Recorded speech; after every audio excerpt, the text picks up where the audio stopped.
Ladies and gentlemen, welcome back to Nottingham Forest Career Mode. This is episode number 31, late as ever, and I'm very sorry about being so inconsistent. And trust me, I am going to do my best to sort this out as time goes on. I do not like being inconsistent as is. Anyways, there's a bit of an explanation to do very quickly. We are missing 4 games, I believe it is. Yeah, 4 games or thereabouts. Because the last episode I recorded and then accidentally deleted all the files. It was not a good episode anyway. We lost a game, we drew 2 games, and we won a cup game. So it was a really bad episode, but yeah, there you go. I'm just filling in what you missed. We got like 2 points in the Prem.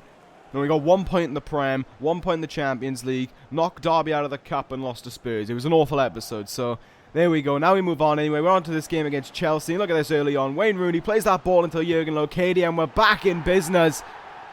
Those 4 games without a win, those 4 games with 1 win, but we haven't beaten anyone credible, and we take an early lead here thanks to a goal from Jurgen Locadia. Back at it. This guy is just unstoppable. I finally tweaked the formation as well. Our Christmas tree formation wasn't working, so I've gone with a 3-5-1-1 instead, and I gotta be honest, I think that one's gonna work out a little bit better heading further on. Especially due to now the fact that I'm realizing Rooney at cam isn't going to be the smartest idea due to his lack of pace at this point. Anyway, after taking that early lead, Lansbury, as you can see, he's injured, but he's still going on. He plays a through ball into Jurgen Locadia, who taps it in for 2-0. My goodness, this man is an absolute machine already with his 4th goal in the Premier League. That one was, and look at this, Lansbury here. I can't remember what his injury was. I know he was up for something like 3 weeks, but by the end of this episode, he's back, thankfully, because we had international break. But look at this, just such a simple tap in, and it just goes past Courtois. He makes it 2-0. Jurgen Locadia doing absolutely incredible. Other people try to get on the scoreline there, like we see with Grujic. Great header, but Courtois gets himself in the way there to save that one, and a nice save it was. Second half here, El Nene gets a lovely chip ball into Wayne Rooney, and watch this run by Rooney now. Look at that, just gets to the Chelsea players with ease. Unfortunately, it goes out for a corner, but I wanted to keep that in just to show how good Wayne Rooney truly is, even though he isn't always in the highlights. Look at this though, Rooney gets absolutely tackled there. Locadia plays the ball off to El Nene. Courtois rooted to the spot as we make it 3-0 in just over an hour. What a game this was for us. Rooney there again, I didn't even know what I had to say. He's just getting destroyed, I think it was, by Matic. Ball comes in to Locadia. Instead of getting his hat-trick, he passes it off to El Nene, who knocks it in for a very, very easy goal. And this is Chelsea's best opportunity of the game.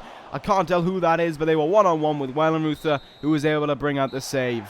Might be Batshuayi, I'm not too sure. But there you go. There's the 1-0, the 3-0 one, I should say, for us over Chelsea, much to the displeasure of Conte. But Papa ProJaked back to winning ways, and he's feeling confident about that. Really strong effort all around. The new formation certainly bringing us more success, and I'm looking forward to continuing to use it. Now, simming this game against Hull for one simple reason. We had a Champions League game against Beşiktaş a few days after this. I did not want to put out a... I didn't want to play the game as well, I should say, because I realized that if I play the game, a lot of my players are going to be knackered. Our squad depth isn't the best, to be fair, so I kind of wanted to take a little risk here and just simulate this game. It's against Hull, so I had that to look out for as well. I felt a little bit more confident. As you can see, though, Rooney and Bergwijn getting on the score sheet. Rooney misses the pen, gives us some crunch time, but it's okay. We're okay. It's a 2-1 win. 6 points out of 6 right now in the Prem. Nicely done. Back to winning ways, and now... thankfully, we don't have to leave the country. We don't have to go to Turkey and get stabbed. We get to play Beşiktaş at home. So, after drawing, I think it was 0-0 with Roma. No, it was 1-1 with Roma, my apologies. And, of course, just after beating Barcelona, we are on top of our group right now. Beşiktaş yet to win a game in this group stage. So, a win here could certainly go a long way towards benefiting us. And as you saw there from the lineup, it's certainly a little bit of an interesting one. Here's Beşiktaş's lineup, though. Really... dangerous man there at cam. I always pronounce his name wrong, so I'm not going to try and pronounce it this time round. But as you can see, they're on the attack early here. That's not the dangerous cam. I can't remember if his name is pronounced Ozkiop or something like that. It's something. But Wellenreuther, who of course I had to brought in Lafont to try and sort out because he was playing so bad. Really proving he deserves to be the #1 keeper, making saves like that. Rooney loses the ball there, but it's okay. Daly Sincraven picks up the pieces. Sincraven with a nice run here, cuts in slightly, takes the shot, and it goes, I believe it went wide. I don't believe it took any deflections, unfortunately.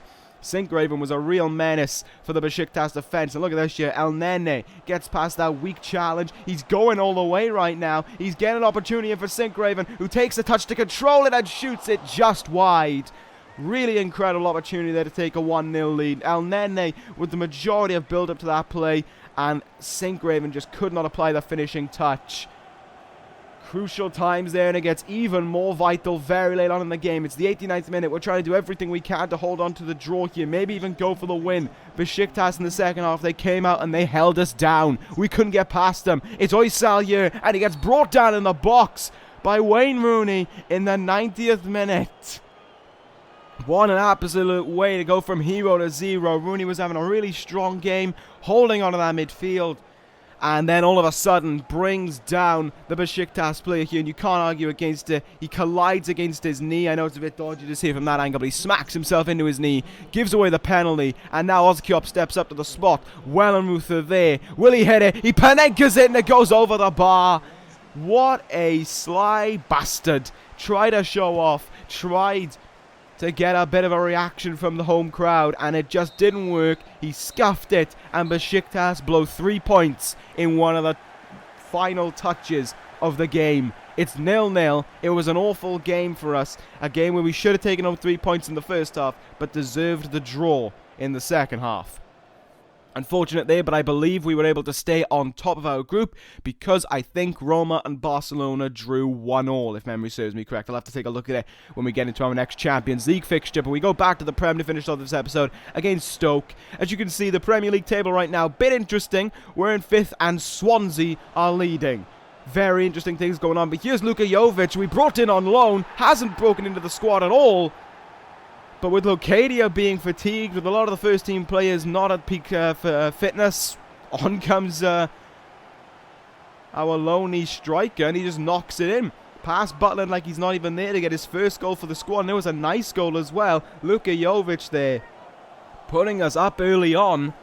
And that just kind of, it felt like the wheels were in motion for the rest of the game at that point. You could see the happiness on the face of proper ProJaked. He is very excited to keep this game going, and keep this game going we did. Look at this there. Bergwijn stealing the ball, an absolute beauty. He keeps going here. He sees an opportunity for Cox, the youth player, to get a goal, and he makes a crucial mistake on the build-up to this. He really broke through here. Look at this. But right there is where he should have taken a touch. He didn't, and he let the ball outpace him to an extent that he had to stretch, and the shot just was not going to be what he wanted it to be. Unfortunate for Cox, but he was playing well, and Wellenreuther was also playing well at that point. Great save there. Stoke get a corner here. Set pieces, not always our specialty. We have a good tendency to clear them out of the box, as we see there. Wellenreuther punched it, but it falls only as far as the edge of the box.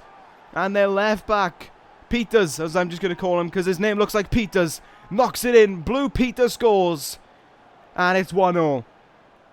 Wellenreuther came out to knock down away, and that was his undoing. He couldn't get back quick enough. He's caught in the flurry, and El Nene just stands there. Should have slid across at that point and tried a goal line clearance or something. It ends up being 1-1, and that may be how the game is going to end. It's Glenn Johnson, but unfortunately for us, it's just wide. And there it is, the end of the game.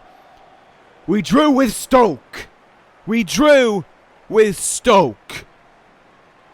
We can beat Barcelona, but we just can't beat Stoke.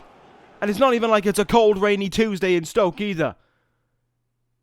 Ridiculous. Shit is what we are. Shit. There's the table. We're doing shit. And we drew to a team who is in the relegation, is basically in the relegation zone. This is shit. We're shit. I hate Stoke. And it's the episode of Career Mode.